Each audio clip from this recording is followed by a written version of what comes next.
The October explosion that injured 3 adults and 2 children on Baltimore's northwest side, it was traced back to a gas meter from BGE. And that's the word tonight from fire officials. WMAR 2 News' Dave Detling is out in the neighborhood tonight in the investigation from Lanier Avenue. Dave. The update from city leaders, those impacted by the explosion are doing okay. Meantime, today we saw crews going through the debris. You can actually see one of the items right there, that stove, tagged as part of the investigation. Meantime, fire officials say it was a gas meter inside a closet that led to the explosion. 4 months following the October 11th explosion at Robinwood Townhomes, and Baltimore city officials say the source of the event has been identified. All indicators point the origin was a closet where the gas meter was located in the front of 4633 Lanier Avenue.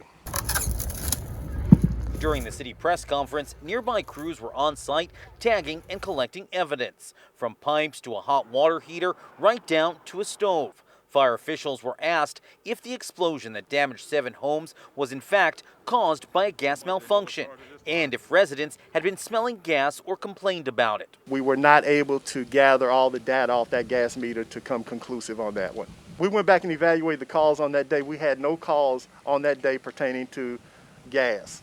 But gas issues have been a problem in the past, according to our interview with explosion victim Dominique Wright. WMAR 2 News spoke to Wright on October 12th. I know my neighbor who had been there longer than me had complained of carbon monoxide.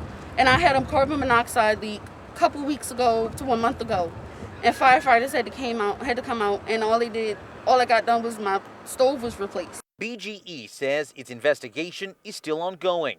As for the 7 apartments impacted and families displaced, the Mount Washington Group, also known as VIP Rentals, which oversees the property, says they've worked to provide new housing.